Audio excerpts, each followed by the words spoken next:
Millionaire sees his daughter, humiliated in a restaurant by rich kids. Look what he did the next day. The Golden Crown restaurant shone like a jewel in the heart of the city. Its enormous windows reflected the lights of the night, while inside, the tinkling of crystal glasses and the murmur of sophisticated conversations created an atmosphere of exclusivity.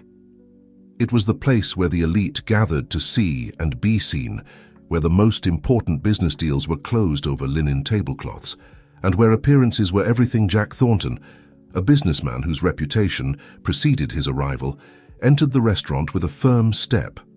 His impeccable suit and elegant bearing caught the attention of the diners, but what really stood out was the small figure accompanying him. Emma, his 8-year-old daughter, walked beside him with a grace uncommon for her age, her blue silk dress swaying gently with each step. "Good evening, Mr. Thornton," greeted the maitre d' with an exaggerated bow. "Your table is ready, as always." Jack nodded with a courteous gesture and guided Emma to their usual table, located in a privileged corner of the restaurant. As they walked, several heads turned to observe them. Some faces showed admiration, others envy, and a few poorly disguised curiosity. "Dad, why are they looking at us so much?" Emma whispered, slightly squeezing her father's hand. Jack leaned towards her with a warm smile. "Because you're the most beautiful girl in the place, my princess, and because your dad is a very important man." Emma nodded, although her eyes reflected a wisdom beyond her years, as if she understood that there was something more to those looks than simple admiration. Once seated, Jack looked at his daughter with pride. It had been too long since they had had a dinner like this, just the two of them. The last few months had been a whirlwind of meetings, business trips, and corporate decisions that had kept him away from what really mattered. "What would you like to eat, Emma?" he asked, handing her the menu with special illustrations for children. Emma examined it seriously, as if she were making the most important decision of her life. Can I order the pasta with truffle sauce?" Jack chuckled softly. "Of course you can. I'm glad to see you're developing a refined palate." Just as they were about to call, the waiter, Jack's phone vibrated in his pocket. He frowned when he saw the name on the screen. "I'm sorry, honey, I have to take this call. It's very important. Will you be okay alone for a few minutes?" Emma nodded with maturity. "Sure, Dad. Don't worry about me."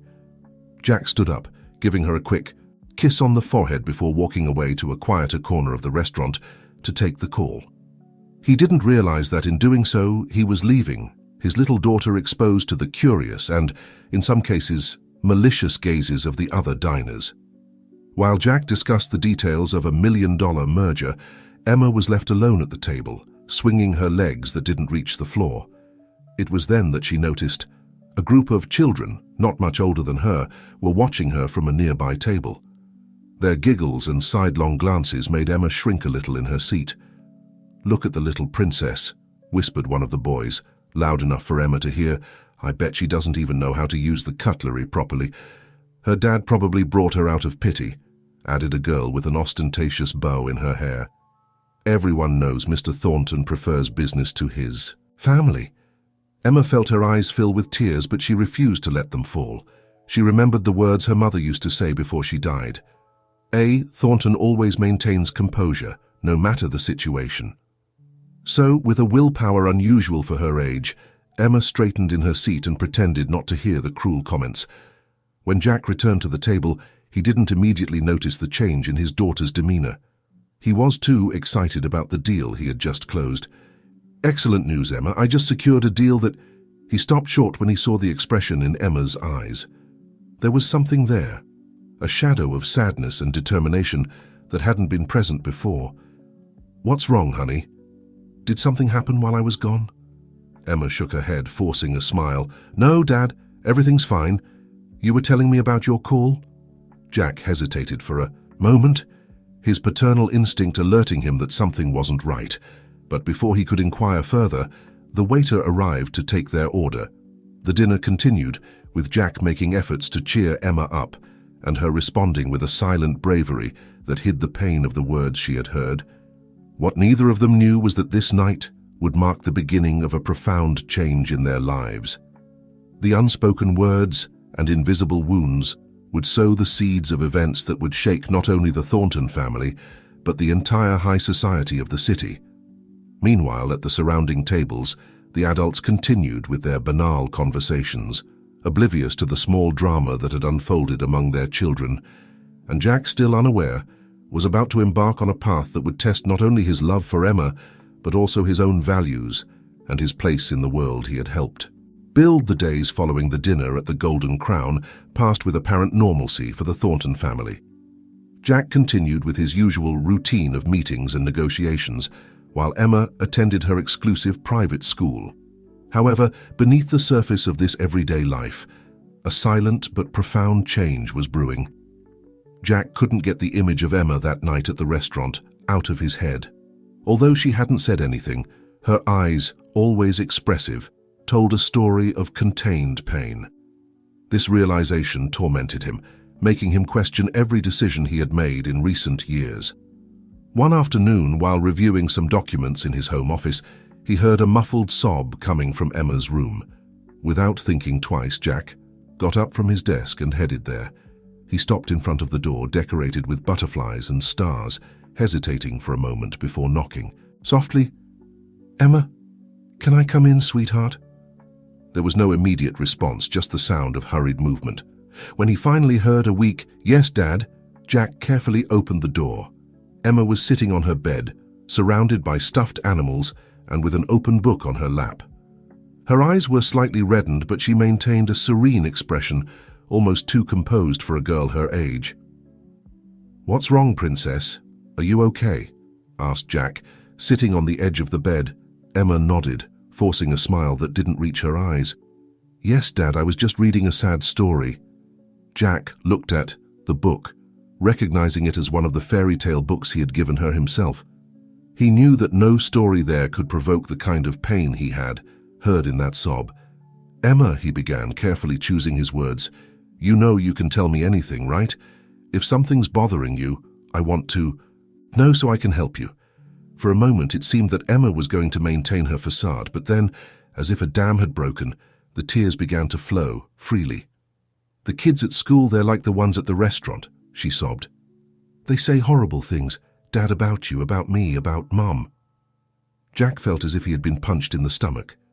The revelation that his daughter had been suffering in silence, not only that night at the restaurant but also at school, filled him with a mixture of guilt and rage. "Oh, Emma," he murmured, pulling her into a protective embrace. "I'm so sorry, I should have noticed sooner." As he held his daughter, letting her cry on his shoulder, Jack realized how far he had strayed from what really mattered. He had been so focused on building an empire, on being the best in business, that he had neglected his most important role, being a father. "I promise things are going to change," he said with determination, pulling back slightly to look Emma in the eyes. "I won't let anyone hurt you like this again." Emma looked at him with a mixture of hope and doubt. "But Dad, how? You can't be with me all the time. And they're the children of your friends, of your partners." Emma's words were like a revelation to Jack.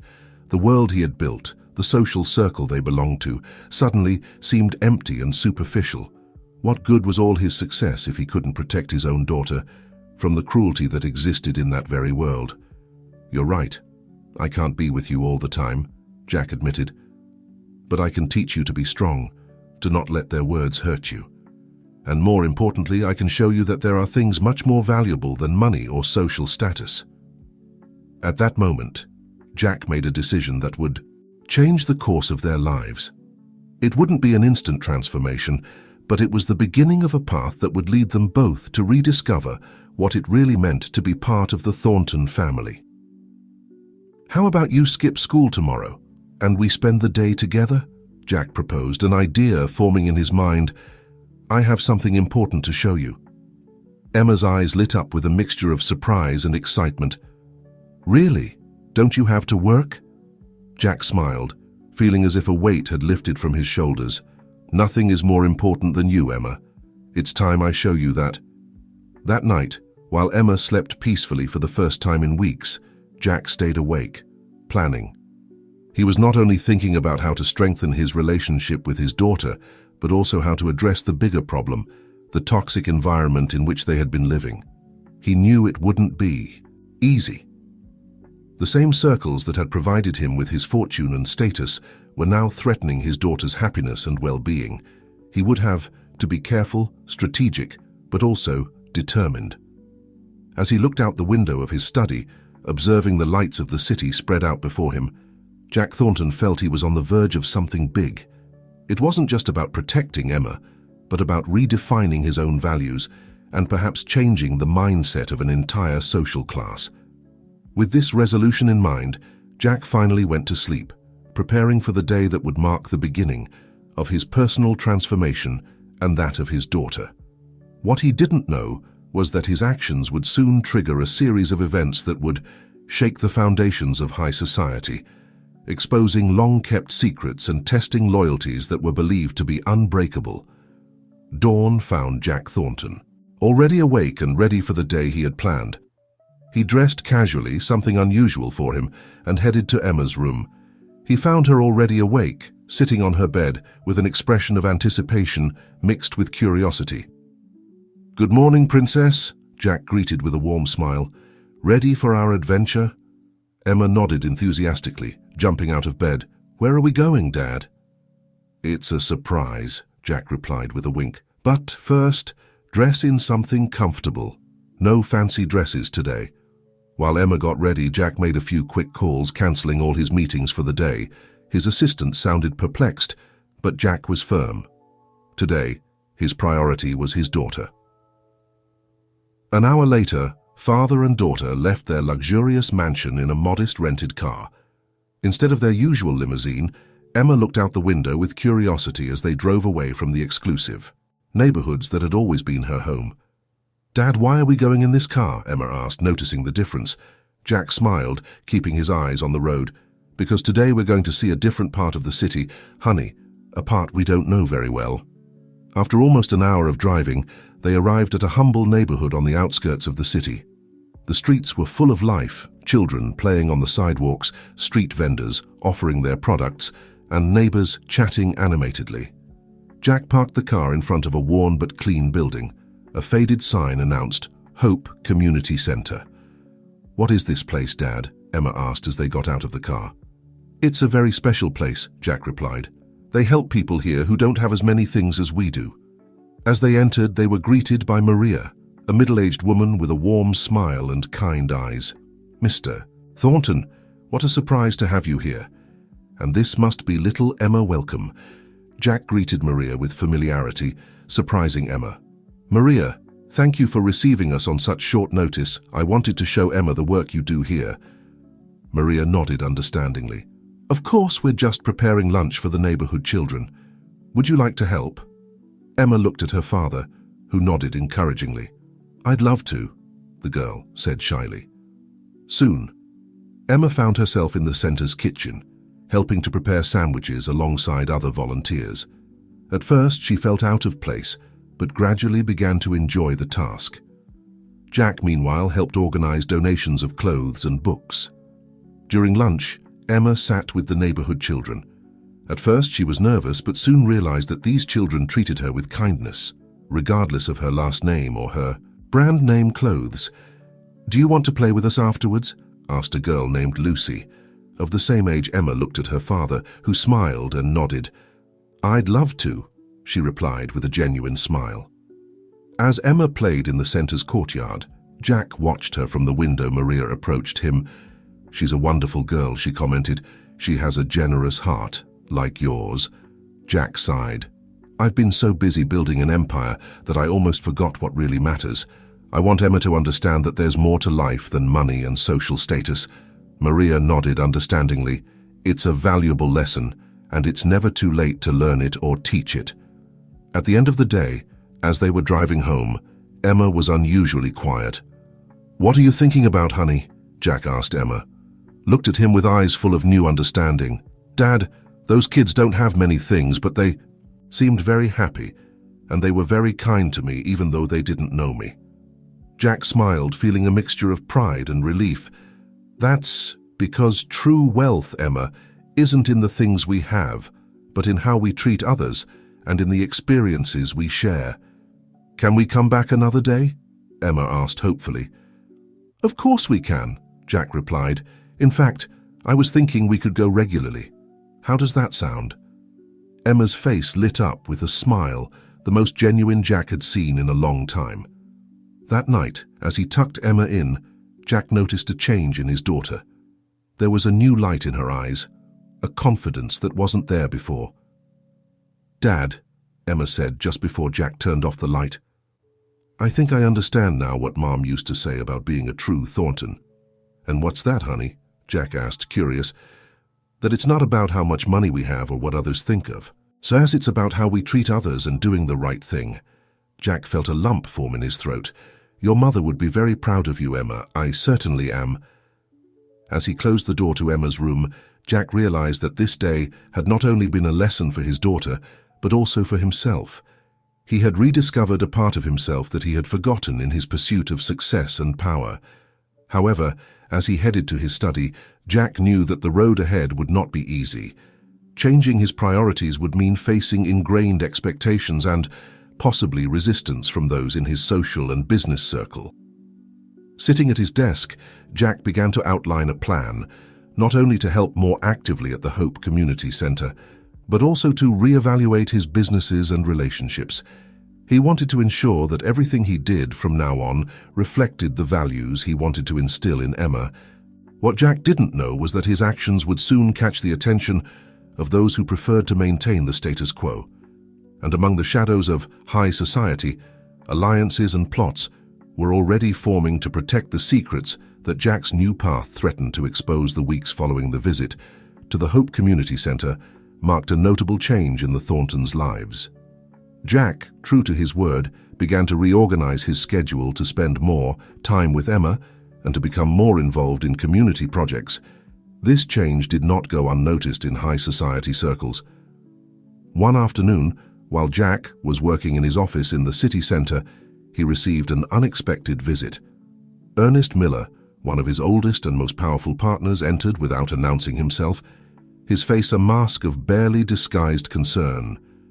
"Jack, old friend," Ernest greeted, his tone forcedly jovial. "Do you have a moment?"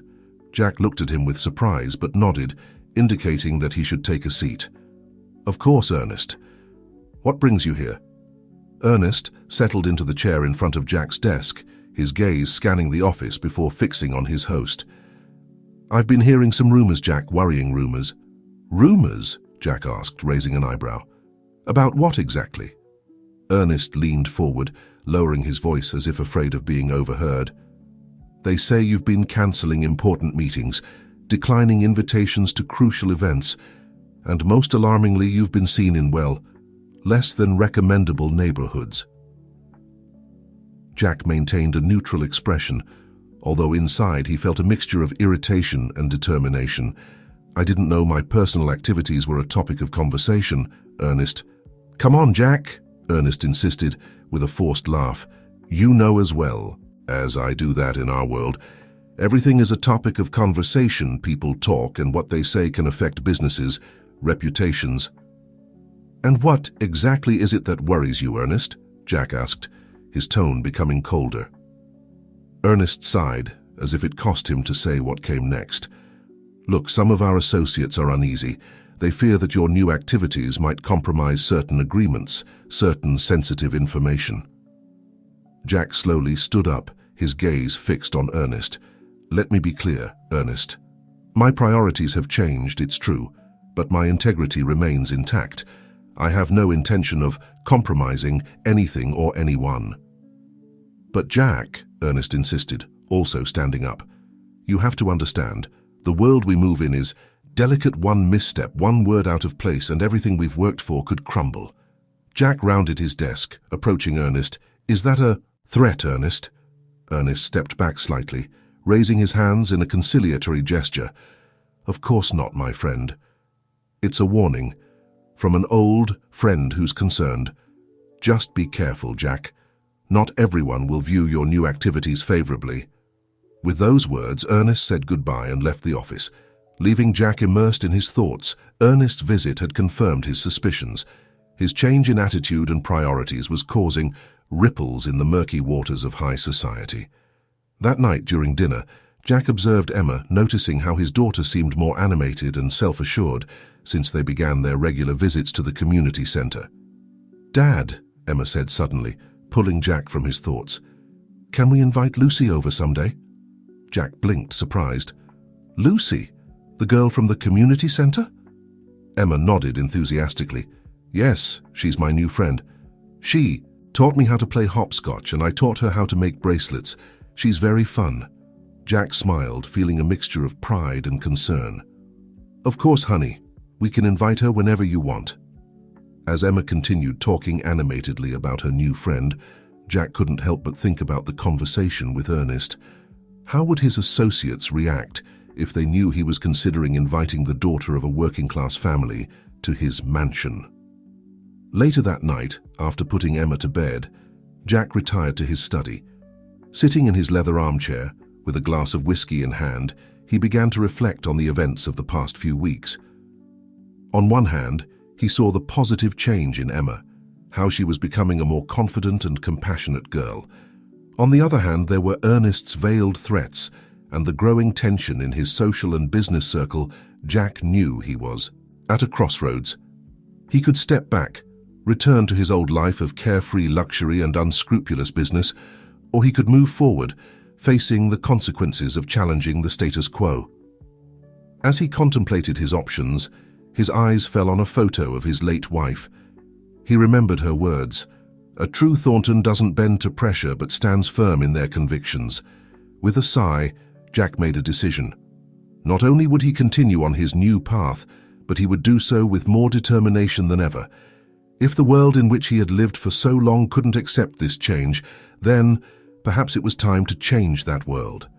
What Jack didn't know was that his decision would set in motion a series of events that would shake the foundations of high society, exposing long-held secrets and testing loyalties that were believed unbreakable.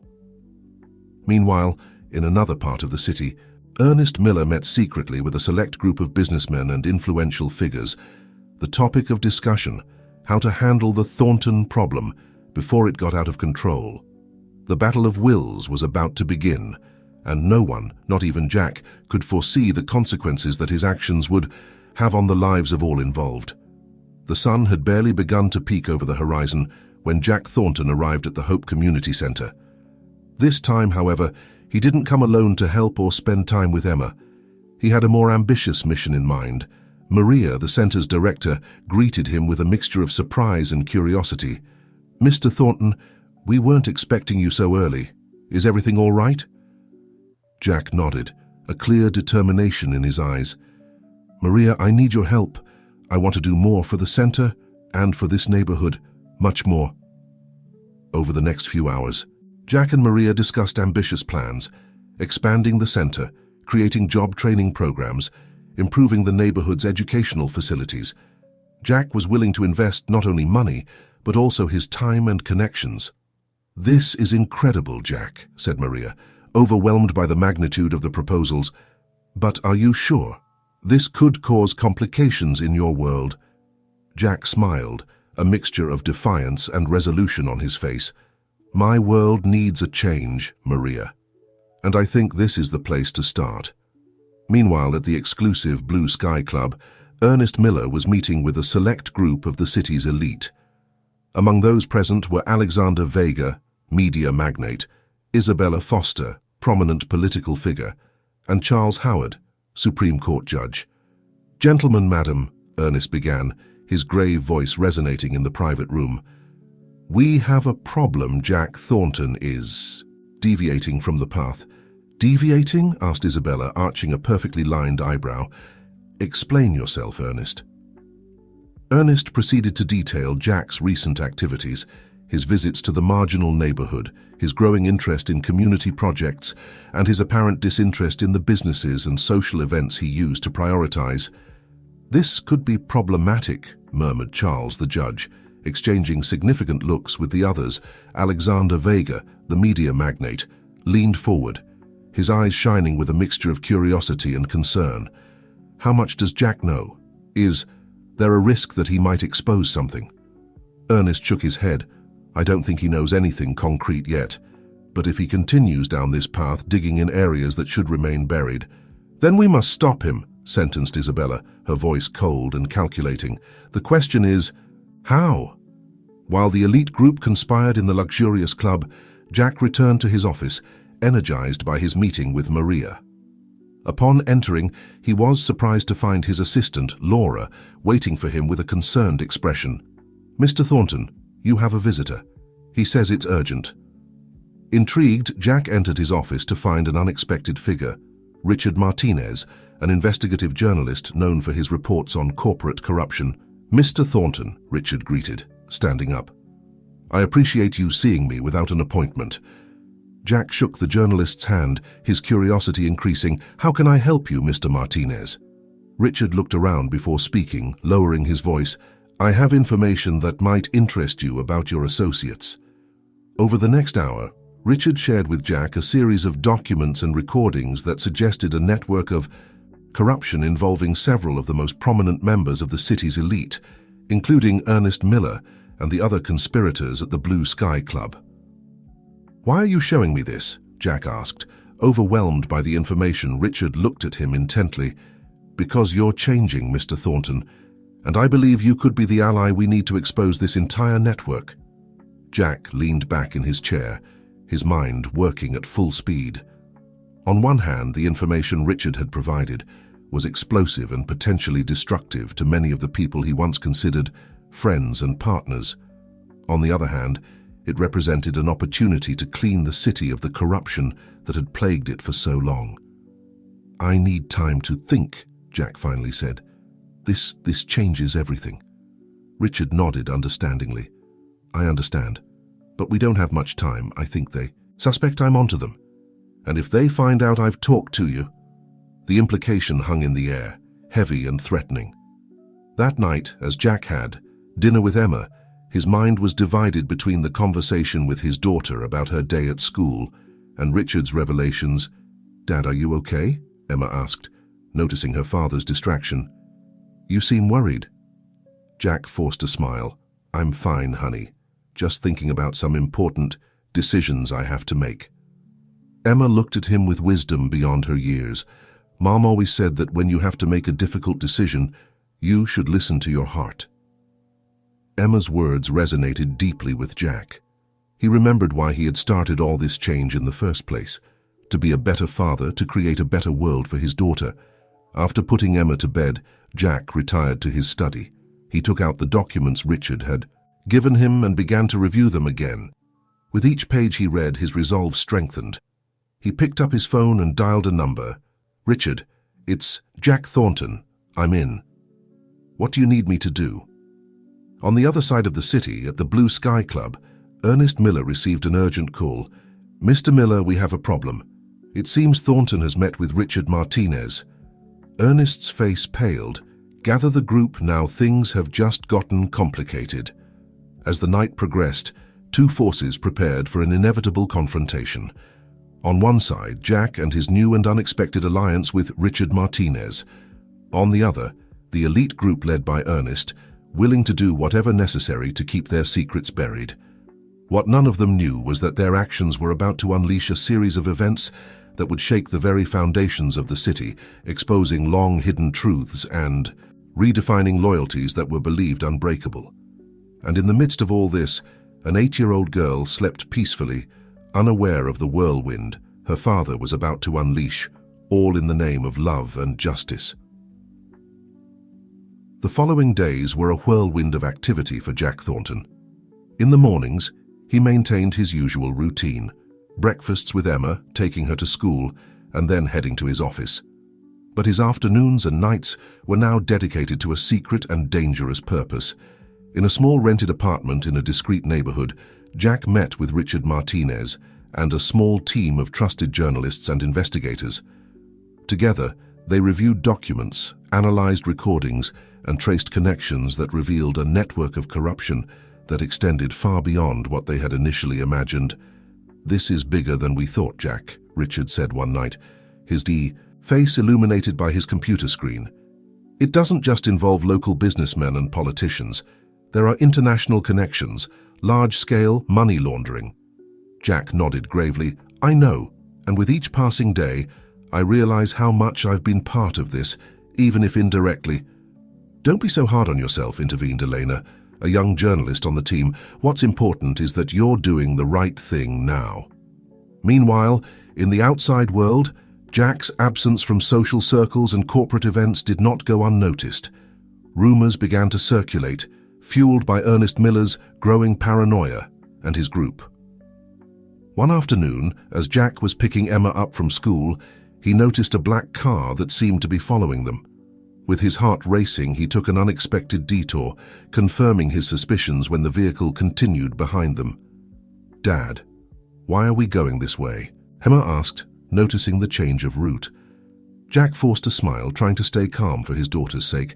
"I just wanted to take a different route today, honey. How about we go for ice cream?" He managed to lose the car that was following them, but the incident left him deeply disturbed. That night, after making sure Emma was asleep, Jack called Richard. "I think I'm being followed," he said quietly. "We need to speed things up." Richard sighed on the other end of the line. "I was afraid this would happen, Jack. Maybe you should consider sending Emma to a safe place for a while." The suggestion hit Jack like a punch to the stomach. The idea of separating from his daughter, even temporarily, caused him physical pain, but he knew Richard was right. Things were getting dangerous. The next day, Jack had a difficult conversation with Maria, the director of the Hope Community Center. "Maria, I need to ask you a big favor," Jack began, his voice tense. "Could you take care of Emma for a while, let's say a few weeks?" Maria looked at him with concern. "Jack, what's going on? You know I'd do anything for you and Emma, but this sounds serious." Jack told her an edited version of the situation, enough for her to understand the gravity without putting her in danger with too many details. "Of course I'll take care of her," Maria finally said. "But promise me you'll be careful, Jack. That girl needs you." That night, Jack had the most difficult conversation of his life with Emma. "Honey, remember when we talked about doing the right thing, even when it's hard?" Jack began, sitting on the edge of Emma's bed. Emma nodded, her big eyes fixed on her father. "Yes, Dad, like when you decided to help more at the community center." Jack smiled sadly. "Exactly. Well, now Dad is trying to do something very important and very right, but it could be a little dangerous for a while." Emma's eyes opened with alarm. "Dangerous? Dad, what's going on?" "Don't worry, my love," Jack reassured her, though his heart was breaking. "Everything will be all right, but to keep you safe, you're going to stay with Maria for a while. It'll be like a vacation at the community center." Emma threw herself into her father's arms, silent tears rolling down her cheeks. "I don't want to leave you, Dad. I'm scared." Jack hugged her tightly, fighting back his own tears. "I know, honey, I'm scared too, but sometimes doing the right thing means facing our fears. Do you remember what Mom used to say about being brave?" Emma nodded against his chest. "That being brave doesn't mean not being afraid, but doing the right thing despite the fear." "Exactly," said Jack, pulling back slightly to look his daughter in the eyes. "And you, my little Emma, are the bravest person I know." The next day, with a heavy heart, Jack took Emma to the Hope Community Center. As he watched his daughter walk away hand in hand with Maria, he felt as if a part of him was being torn away. But he knew it was necessary for Emma, for the memory of his wife, for the city he loved. He had to see this through to the end. Back in his car, Jack took a deep breath before dialing a number on his phone. "Richard, I'm ready. It's time to make public everything we have." What Jack didn't know was that at that very moment, Ernest Miller and his group were putting their own desperate plan into motion to silence him. The final battle was about to begin, and the fate of many hung in the balance. The morning dawned gray and threatening, as if the sky itself sensed the storm that was about to break out in the city. Jack Thornton was in the newsroom of The Truth newspaper, along with Richard Martinez and his team of journalists. The atmosphere was tense, charged with anticipation and nervousness. "Once we publish this, there's no turning back," Richard warned, his hand suspended over the keyboard, ready to send the article that would expose the corruption network. Jack nodded, his face a mask of determination. "Do it, it's time for the truth to come to light." With a click, the article was published online, and the presses began to print the special edition of the newspaper. Within minutes, social media exploded with the news, and the main television networks interrupted their regular programming to cover the scandal. Meanwhile, at the exclusive Blue Sky Club, Ernest Miller and his group were meeting in an emergency session. "Damn it!" Ernest shouted, throwing a newspaper on the table. "How did we let this happen?" Isabella Foster, the politician, maintained an icy calm. "We need to control the damage, Alexander. Can you use your media contacts to discredit this story?" Alexander Vega, the media magnate, shook his head. "It's too late for that. The evidence is too solid. We need a more drastic strategy." Charles Howard, the judge, who had remained silent until now, spoke in a grave voice. "I have some contacts who could take care of Thornton." A heavy silence fell over the room. Finally, Ernest nodded slowly. "Do what's necessary. We can't allow this to continue." At the Hope Community Center, Maria watched the news with a mixture of pride and terror.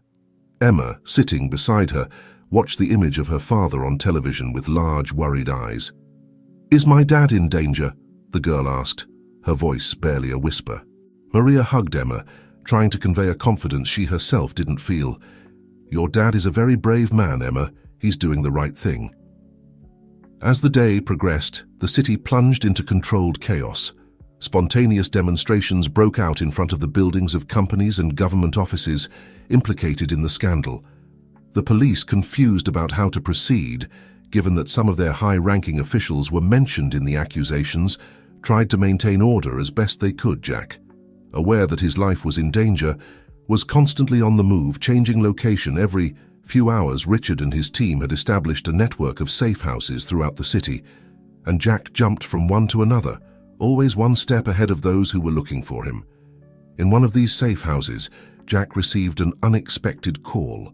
It was Laura, his assistant. "Mr. Thornton," Laura said, her voice trembling. "I just heard something terrible. I think they plan to harm Emma to get to you." Jack's heart stopped for a moment. "What? How do you know?" "I overheard Ernest Miller talking on the phone. He mentioned something about using the girl as leverage, Mr. Thornton. You have to protect her." Jack hung up the phone, his mind working at full speed. He knew he couldn't trust the police, not knowing how many of them might be involved in the corruption network. With his heart in his throat, he called Maria. "Maria, listen to me carefully," he said as soon as she answered. "You have to get Emma out of there right now. It's not safe." "Jack, what's going on?" Maria asked, alarmed. "There's no time to explain. Take her to this address." Jack gave her the details of one of the safe houses. "And Maria, thank you for everything." Meanwhile, at the Hope Community Center, Maria acted quickly. "Emma, honey, we have to go now." Emma, sensing the urgency in Maria's voice, didn't ask questions. They took only the essentials and left through the back door of the center. Just in time, for moments later, a group of menacing-looking men entered through the front door, asking about Jack Thornton's daughter. On the streets, the situation was becoming increasingly tense. Jack's revelations had touched a nerve in the population, unleashing years of accumulated frustration against corruption and inequality. What had begun as peaceful protests was beginning to turn violent in some areas. Ernest Miller and his group watched in horror as their world crumbled around them. Their phones wouldn't stop ringing, business partners cutting ties, politicians distancing themselves, journalists asking for comments. "This is getting out of hand," muttered Alexander Vega, watching images of the protests on television. Isabella Foster, always the strategist, intervened. "We need a scapegoat, someone to take all the blame." All eyes turned to Ernest. He looked at them, suddenly understanding his precarious position. "Don't you dare!" he began, but was interrupted by the sound of approaching sirens. Moments later, the police burst into the Blue Sky Club, but they weren't the corrupt officers they had expected to protect them. These were federal agents led by an anti-corruption unit that had been investigating in secret for months. Ernest Miller, announced the leader of the unit, "You're under arrest on charges of corruption, fraud, and conspiracy." As they handcuffed Ernest, he shouted at his former allies, "You can't do this to me! We'll all fall together!" But his words fell on deaf ears. The group that had once controlled the city from the shadows was now crumbling, each desperately trying to save themselves. In another part of the city, Jack finally reunited with Emma and Maria in the safe house. Upon seeing his daughter, Jack hugged her tightly, tears flowing freely down his face. "Dad, I was so scared," Emma sobbed. "I know, my love," Jack replied, stroking her hair. "I was too, but you're safe now. Everything's going to be all right now." Maria watched the scene with a mixture of relief and concern. "Jack, what happens now?" Jack looked up, his expression a mix of determination and hope. "Now, Maria, we rebuild. We clean up this city and make it better, fairer, for Emma and for all the children who deserve a better future." As night fell over the city, the protests began to calm down.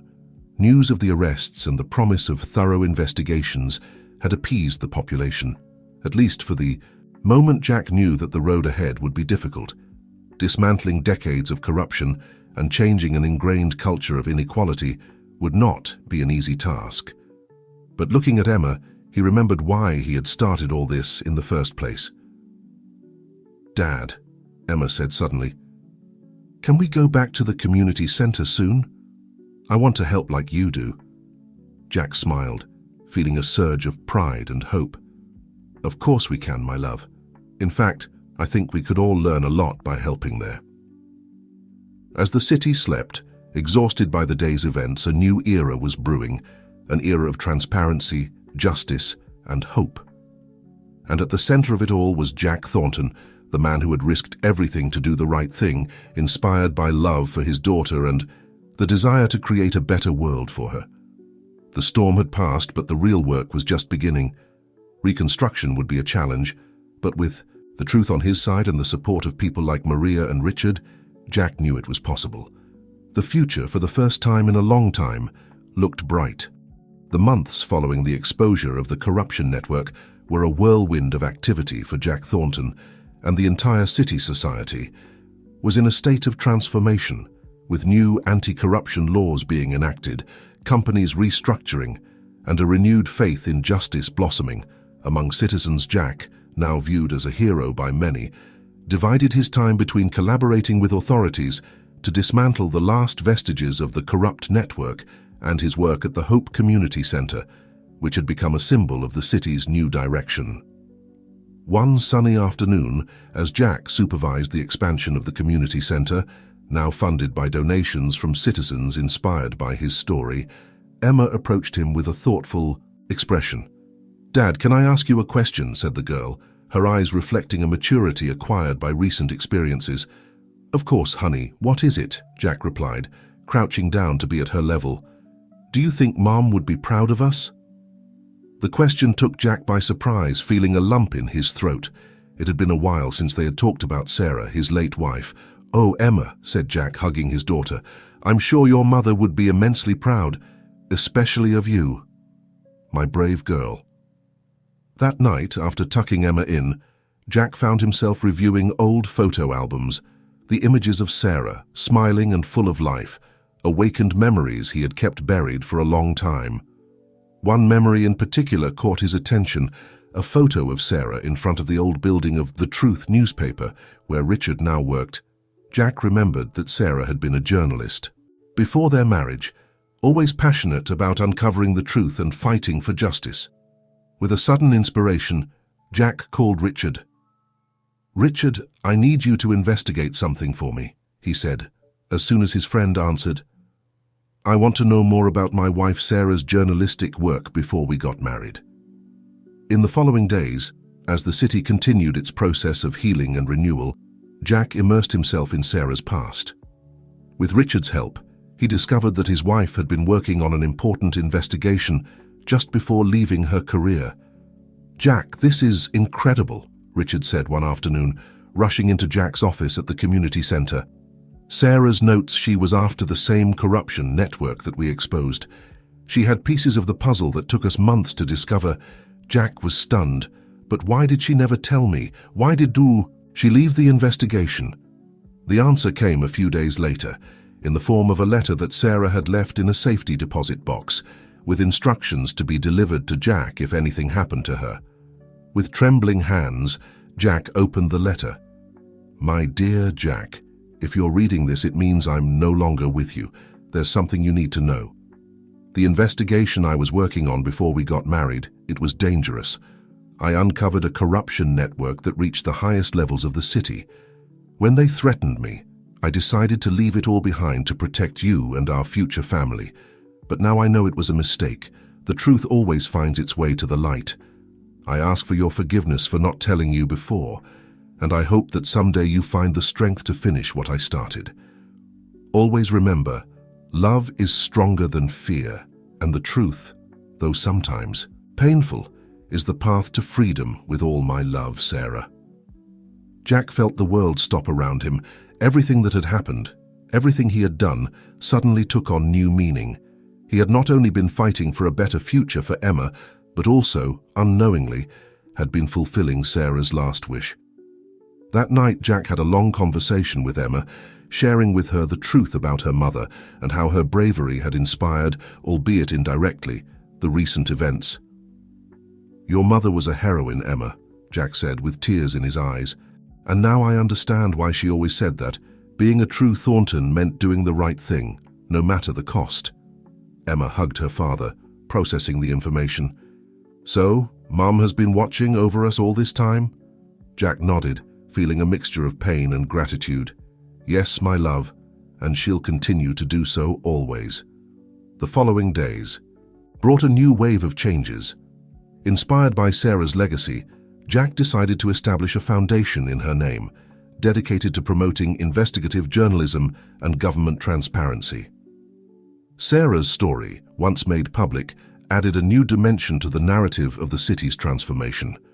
It was no longer just the story of a businessman who decided to do the right thing, but the culmination of a dream shared by two people who loved each other and believed in a better world. As the city continued its process of renewal, Jack and Emma found new strength in Sarah's legacy. The community, center, the foundation, and every action they took was now imbued with a deeper purpose. One afternoon, as Jack and Emma planted a tree in the community center's garden in memory of Sarah, Emma looked at her father with a smile. "Dad, I think I understand now what it means to be a true Thornton," she said. "Oh yeah?" Jack replied, curious. "And what does it mean, honey?" "It means never forgetting where we come from, fighting for what's right, and always leaving the world a little better than we found it," Emma responded with conviction. Jack felt his heart swell with pride and love. "That's exactly what it means, my brave Emma. And as long as we remember that, your mother's legacy will live on forever." As the sun set over the transforming city, Jack and Emma remained together, planting seeds of hope, both literally and figuratively, for a brighter and fairer future. The road ahead would still be challenging, but with Sarah's memory guiding them and their mutual love strengthening them, they knew they could face any obstacle that came their way. As the months passed, the city experienced a remarkable transformation. Jack Thornton's anti-corruption initiatives, backed by Sarah's newly discovered legacy, were bearing visible fruit. However, as often happens with significant changes, not everyone was happy with the new direction society was taking. One morning, as Jack was reviewing plans for a new affordable housing project, he received an urgent call from Richard. "Jack, we have a problem," Richard said, his voice tense. "It seems that some of Ernest Miller's old allies are regrouping. They're trying to undermine our reform efforts." Jack frowned, feeling a familiar sense of unease. What exactly are they doing? They're using their remaining connections to block key legislation, spread misinformation, and more worryingly, they're trying to discredit your reputation. And the mention of Sarah made Jack clench his fist. Months had passed since the truth about her investigation came to light, and the idea of someone trying to tarnish her memory was unbearable to him. "We need to face this head-on," Jack said with determination. "Organize a press conference. It's time we speak directly to the people." The following days were a whirlwind of preparations. Jack worked tirelessly with Richard and his team to gather all the necessary evidence to counter the accusations that were being propagated. Meanwhile, at home, Emma noticed the growing tension in her father. "Dad, Is everything okay?" she asked one night as they were having dinner. Jack tried to smile, but the weariness was evident in his eyes. "Yes, honey, I'm just a little worried about work." Emma looked at him with wisdom beyond her years. "It's the bad men again, isn't it? The ones who don't want the city to improve." Jack was surprised by his daughter's insight. "Yes, Emma, there are people who aren't happy with the changes we're making. But don't worry, we're going to solve it." "Can I help?" Emma asked, her eyes shining with determination. Jack smiled, this time genuinely. "In fact, I think you can. I have an idea." The day of the press conference arrived. The media gathered en masse in front of City Hall. Expectant rumors about possible revelations had been circulating for days. Increasing the anticipation, Jack took the podium, with Emma by his side.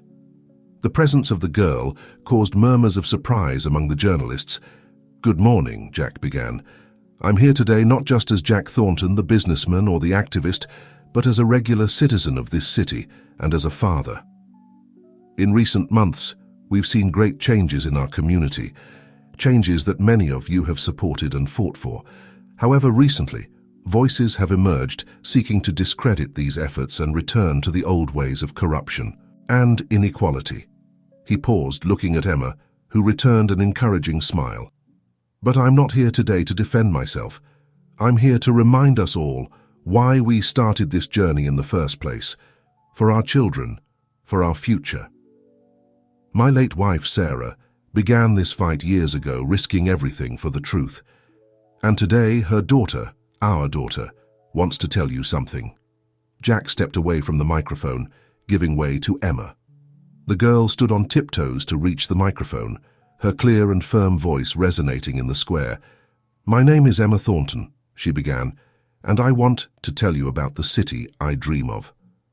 A city where all children have a safe home, where they can go to school without fear, where their parents have fair jobs, a city where no one has to hide or lie to be safe." The journalists listened in silence, captivated by the sincerity and vision of the little girl. "I know there are people who want things to go back to the way they were before," Emma continued. "But I ask you, is that what you want for your children, for your grandchildren? My mum and dad taught me that being brave doesn't mean not being afraid, but doing the right thing despite the fear. So I ask you, be brave with us. Help us build this city that we all deserve." When Emma finished, a momentary silence was followed by thunderous applause. Jack, with tears in his eyes, hugged his daughter.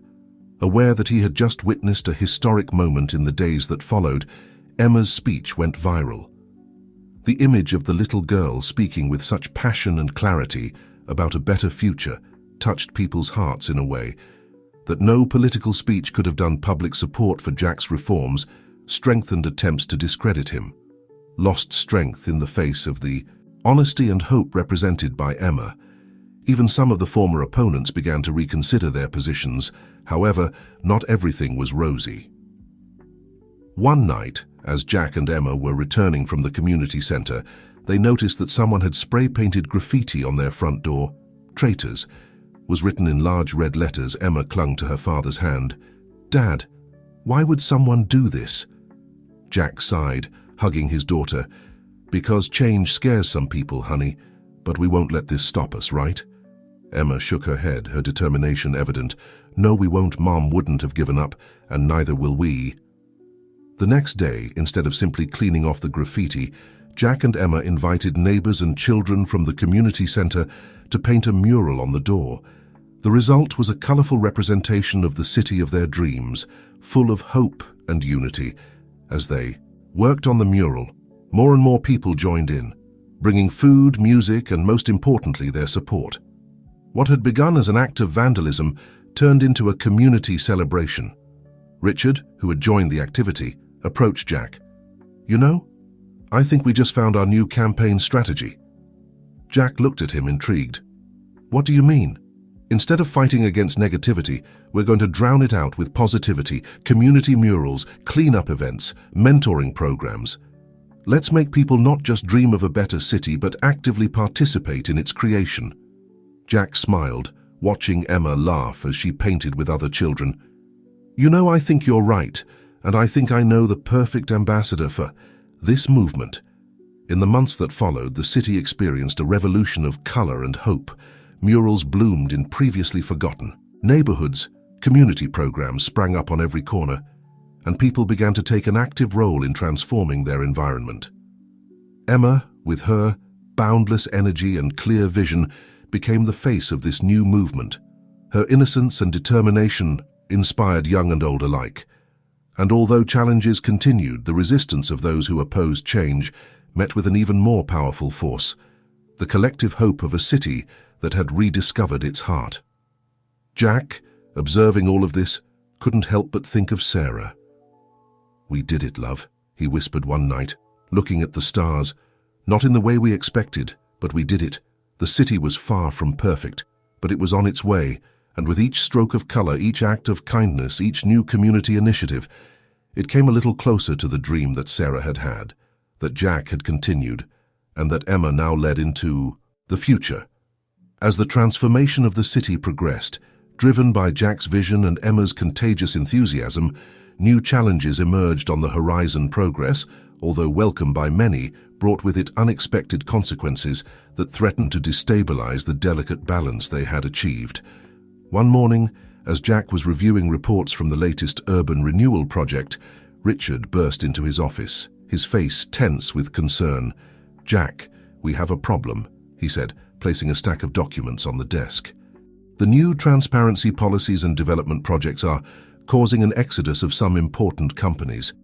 They're threatening to take thousands of jobs with them if we don't soften some of the regulations." Jack frowned, flipping through the documents. "We can't turn back now, Richard. We've come too far." "I know," Richard replied, running a hand through his hair in frustration. "But people are starting to worry if we lose those jobs, we could face an economic crisis." Jack leaned back in his chair, feeling the weight of responsibility on his shoulders. They had fought so hard to clean the city of corruption, but at what cost? Were they trading one problem for another? That night, during dinner, Emma noticed the concern on her father's face. "Dad, what's wrong? You look sad." Jack tried to smile, but Emma had developed a skill for seeing through his facades. "It's complicated, honey. Sometimes doing the right thing has difficult consequences." Emma looked at him thoughtfully. "Like when we had to move from the community center to keep me safe. It was hard, but it turned out okay in the end." Jack felt a surge of pride for his daughter's wisdom. "Exactly.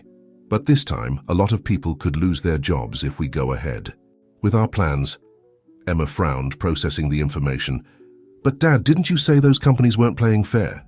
Isn't it better to have fewer jobs, but good jobs?" Emma's words resonated in Jack's mind. She was right, of course, but reality was more complicated than that. However, his daughter's perspective reminded him why they had started all this in the first place. The next day, Jack called an emergency meeting with his team and community leaders. The tension in the room was palpable as Jack explained the situation. "We can't back down on our reforms," he finally declared, "but we also can't ignore the economic impact. We need to find a solution that keeps our principles intact while ensuring the well-being of our citizens." Over the next few weeks, Jack and his team worked tirelessly on a new plan. They proposed incentives for companies that adhered to the new ethical standards, retraining programs for workers in transitioning industries, and an initiative to attract new businesses committed to social responsibility. However, not everyone was convinced. Protests began to emerge, some in favor of staying the course, others demanding a return to old practices out of fear of unemployment. In the midst of this tumult, Emma had an idea. "Dad, what if we make people see what the city would be like if we keep going forward? Like when we painted the mural on our door." Inspired by his daughter's suggestion, Jack launched a massive visualization campaign. Using augmented reality and interactive exhibits, they showed citizens what the city would look like in 5, 10, and 20 years if they maintained their current course. The campaign was a resounding success. People were able to walk through the streets of a clean, prosperous, and fair future city. They saw parks where polluting factories once stood, modern schools in previously forgotten neighborhoods, and a diversified economy that didn't depend on corrupt practices. Public support swung back in favor of the reforms, but Jack knew that words and images wouldn't be enough. They needed tangible and quick results. In a bold move, Jack decided to use a large part of his personal fortune to establish an economic transition fund. This fund would help workers affected by the changes, finance ethical startups, and support local small businesses. "It's risky," Richard warned him. "You could lose everything." Jack smiled, thinking of Sarah and the future they were building for Emma. Some risks are worth taking. The following months were a whirlwind of activity. The city became a hotbed of innovation and change. Old factories were transformed into incubators for clean tech companies. Education and training programs flourished in every neighborhood. The economy, after a period of uncertainty, began to show signs of recovery and sustainable growth. However, the price of progress was high. Jack worked long hours, often coming home exhausted. Emma, although proud of her father's achievements, began to feel his absence. One night, Jack came home to find Emma waiting for him, with a serious expression on her face. "Dad, we need to talk," the girl said, sounding surprisingly adult. Jack sat down, worried. "What's wrong, honey?" "I'm proud of everything you're doing," Emma began, "but I miss you. And I think you miss just being my dad sometimes too." Emma's words hit Jack like a punch to the stomach. He realized that in his eagerness to build a better future, he had been neglecting the present. "You're right, Emma," Jack said, pulling his daughter in for a hug. "I've been so focused on changing the city that I almost forgot the most important thing: our family." That night marked another turning point. Jack began to delegate more responsibilities, to trust his team more, and to reserve sacred time for Emma. Together, they resumed their regular visits to the community center, their board game nights, and their conversations about Emma's dreams for the future. As the city continued its transformation, the anniversary of Sarah's death approached. Jack and Emma, although busy with their respective responsibilities, felt the weight of the date approaching. One afternoon, while reviewing old family photos, Emma found an image that caught her attention. It was a photograph of Sarah in front of an abandoned building, holding a sign that said, "Future Community Arts Center." "Dad, what's this?" Emma asked, showing Jack the photo. Jack took the photograph, a mixture of nostalgia and surprise on his face. "This was a project your mother was working on before she left us. She wanted to turn that old building into an arts center for kids from disadvantaged neighborhoods. She never got to realize it." Emma looked at the photo and then at her father, a spark of determination in her eyes. "What if we make it happen, Dad? As a gift for Mom?" Emma's idea ignited something in Jack. They did some research and discovered that the building was still abandoned, forgotten amidst all the changes the city had experienced. With renewed energy, Jack and Emma embarked on the mission of making Sarah's dream a reality. They contacted local artists, educators, and community leaders. The response was overwhelmingly positive, with many offering their time and resources for the project. However, not everything was easy. The building needed extensive repairs, and costs threatened to exceed the initial budget. Additionally, some neighbors expressed concerns about the increased traffic and noise that an arts center might bring to the area. Jack and Emma were not discouraged. They organized community meetings, listened to neighbors' concerns, and worked on collaborative solutions. Emma, with her natural charisma, became the face of the project, speaking passionately about how art could transform lives and communities. As Sarah's death anniversary approached, the project faced its biggest challenge. A group of developers, seeing the potential of the area now that the city was improving, made an offer to buy the building and surrounding land to build luxury condominiums. The offer was tempting for the city council, who saw an opportunity to increase tax revenues. Jack found himself once again in a difficult position, fighting against the same types of interests he once represented. It was Emma who proposed the solution. "Dad, what if we make the arts center more than just for kids? What if we include spaces for local artists to sell their work, classes for adults, and maybe even a small cafe? That way it could generate income and be self-sustainable." Emma's idea was the turning point. With a revised business plan that demonstrated the economic viability of the project, in addition to its social value, Jack managed to convince the City Council to approve the Sarah Thornton Arts Centre. On the anniversary of Sarah's death, instead of a somber ceremony, the city witnessed the grand opening of the centre. The building, once abandoned and forgotten, now shone with colourful murals, its hallways filled with children's laughter and the sound of music and creation.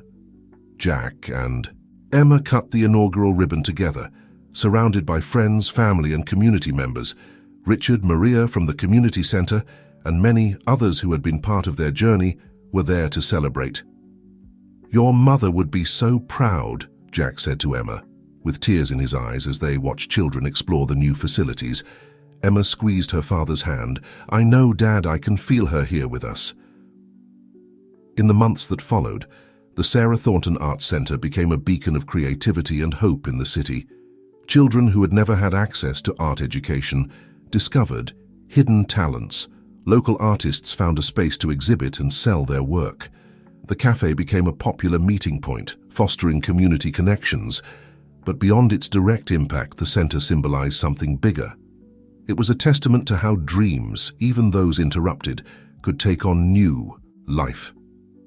It was a reminder that positive change, though difficult and sometimes painful, was possible. For Jack, the centre represented the culmination of a journey that had begun years ago when he decided to do the right thing, inspired by love for his daughter and the memory of his wife. He saw in every brushstroke, in every musical note, in every smile of the children who passed through its doors, Sarah's living legacy. And for Emma, the centre was a fulfilled promise and a new beginning. She had helped make her mother's dream a reality, and in the process had discovered her own passion for art and community service.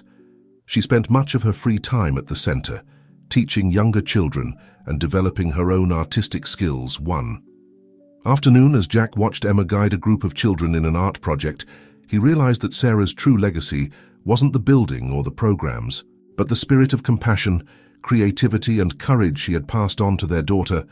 The Sarah Thornton Arts Centre became a symbol of the city's transformation, a tangible reminder that a dream nurtured with love and determination could flourish even in the most unexpected places.